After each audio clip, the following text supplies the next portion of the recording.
HSC, that is 12th K 2.1 poem Song of the Open Road by Walt Whitman. इस poem के line by line figures of speech हम learn करेंगे आज के इस video में. This is one of the very important questions which is commonly asked during your board exam. कोई भी लाइन दी जाती है या तो उसमें से आपको फिगर ऑफ स्पीच आइडेंटिफाई करना पड़ता है और उसी से जुड़ा हुआ सेम एक एग्जाम्पल पोएम में से देना पड़ता है, नहीं तो उसका एक्सप्लेनेशन देना पड़ता है. So this video is going to help you a lot for that 2-mark question. Okay, let us start. A foot and light-hearted, I take to the open road.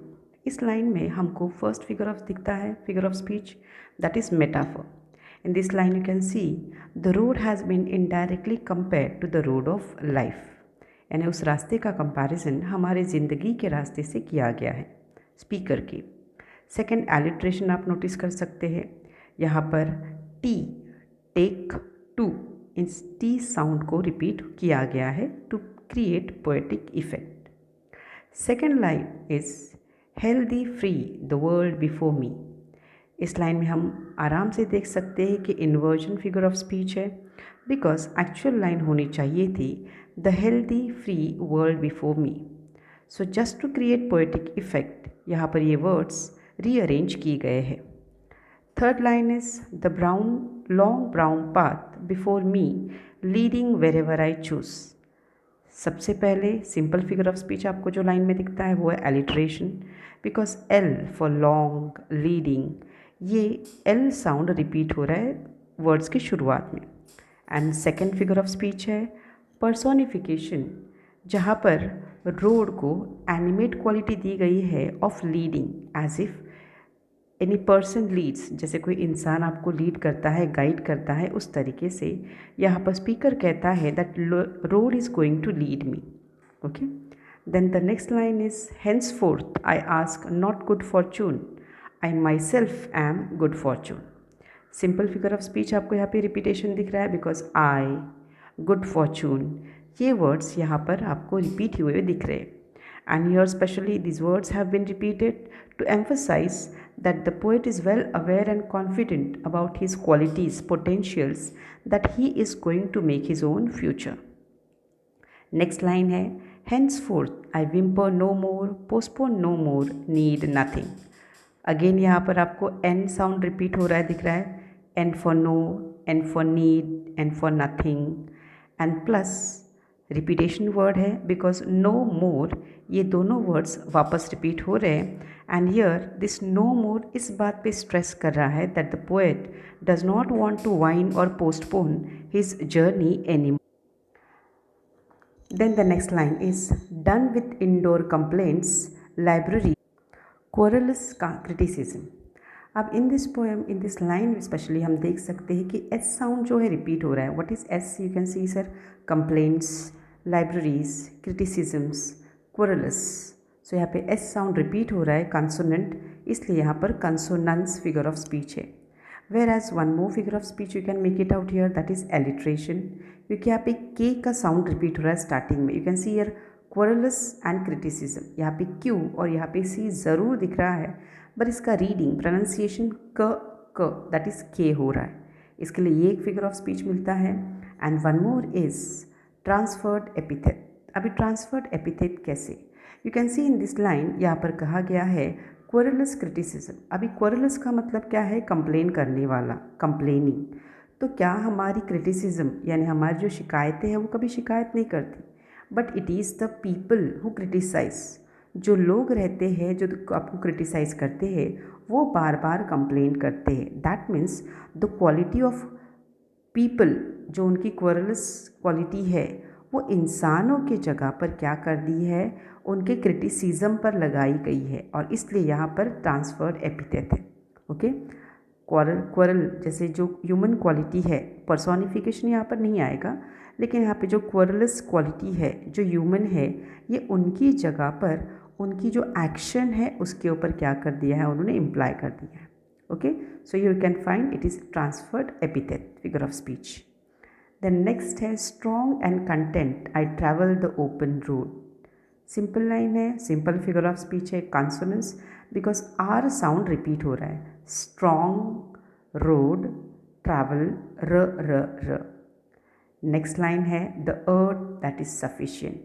Easily you can make it out. यहाँ पर hyperbole figure of speech है, because यहाँ पे हमको दिख रहा है कि ये काइंड का एग्जैजरेशन है. एक common man like the speaker वो कहता है कि मेरे लिए ये दुनिया ही काफ़ी है. And you know earth is quite a big vast region. बहुत बड़ी जगह है, ये बहुत बड़ा रीजन है. इसलिए अगर शायर या फिर स्पीकर ऐसा कहता है कि अर्थ सफिशिएंट है, सो यह यू कैन सी कि उसकी डिमांड्स पूरी करने के लिए ये बहुत सफिशिएंट है, काफ़ी है. So here it is kind of exaggeration. इसलिए हम यहाँ पर हाइपरबोल फिगर ऑफ स्पीच कर सकते हैं. Then the next line is I do not want the constellations any nearer. Consonance figure of speech है, बिकॉज ट यानी टी का साउंड रिपीट हो रहा है. देखो, not want constellation, T. Next line is I know they are very well where they are. Repetition है, because they are ये वर्ड्स रिपीट हो रहे हैं to emphasise, to stress that the constellations और जो भी इन्फ्लुएंशियल पीपल है they are meant to be where they are. I don't need them, मुझे उनकी ज़रूरत नहीं है.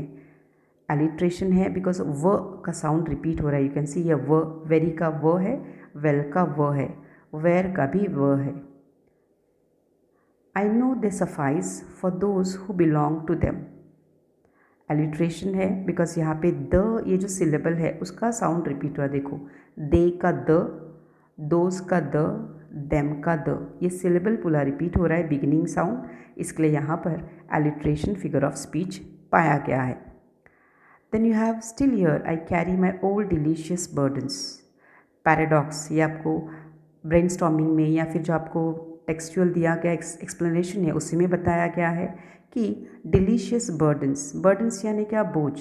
तो हमको पता है दैट बोझ, burdens can never be delicious. वो कभी भी चाहे, लाइक कोई उनको चाहता नहीं है. दे आर ऑलवेज अनवांटेड, अनचाहे रहते. और इसलिए उन्होंने कहा है कि ये सेंटेंस, ये जो लाइन है, ये लाइन ही सेल्फ कॉन्ट्राडिक्टरी है, because burdens are always unwanted, they are never delicious. और इसलिए उन्होंने कहा है कि यहाँ पे पैराडॉक्स फिगर ऑफ स्पीच है. Then you have next line I carry them man and women, I carry them with me wherever I go. यहाँ पे एलिट्रेशन है, बिकॉज म साउंड रिपीट हो रहा है, व साउंड रिपीट है, मैन, मी रिपीट हो रहा है, फिर विथ एंड वेरेवर व रिपीट हो रहा है, विमेन रिपीट हो रहा है. इसके लिए ये दोनों साउंड्स, बिगिनिंग साउंड्स रिपीट हो रहे हैं. तो यहाँ पे एलिट्रेशन फिगर ऑफ स्पीच है. And one more is antithesis है, because men and women opposite words है, अपोजिट जेंडर वर्ड्स. और इसलिए ये एक ही लाइन में आने की वजह से यू कैन सी यहाँ पर एंटीथीसिस फिगर ऑफ स्पीच दिखता है. One more you can notice that is repetition, very common, simple आपको दिख रहा है. I carry them, I carry them, ये 3 words they have been repeated to emphasise that the poet is carrying with him all the sweet memories of all those closed ones, that is his relatives, family members, and also the memorable people that he met on his journey. सफ़र के दरमियान उनके जो लोग उनके across आए, सामने आए, plus उनके रिलेटिव्स जो है उन सभी के मेमोरीज़ वो लेके आगे जा रहे. आई carry them. Then the next line is I swear it is impossible for me to get rid of them. इस लाइन में सिंपल फिगर ऑफ स्पीच है, एलिट्रेशन, बिकॉज आई जो साउंड है, इट इज़, ये रिपीट हो रहा है. Next line I am filled with them and I will feel them in return. यहाँ पे रिपीटेशन फिगर ऑफ स्पीच है, बिकॉज देम एंड आई ये 2 वर्ड्स रिपीट हो रहे हैं. देम ये बताता है to show the people that the poet meets on his journey. Them यानी वो लोग जिनको मिलते हैं. एंड आई इसलिए रिपीट हो रहा है to stress upon his own self, मैं खुद कर रहा हूँ, I am doing it all alone. इस तरीके से यहाँ पे आपको फिगर ऑफ स्पीच दिख रहे हैं. आई होप आपको ये 2 मार्क के क्वेश्चन के लिए अगर ये पोएम आती है और इसमें सवाल आता है तो this video will definitely help you to get those 2 full marks. Thank you very much. Next video में हम नेक्स्ट पोएम करेंगे. Bye then have a good day.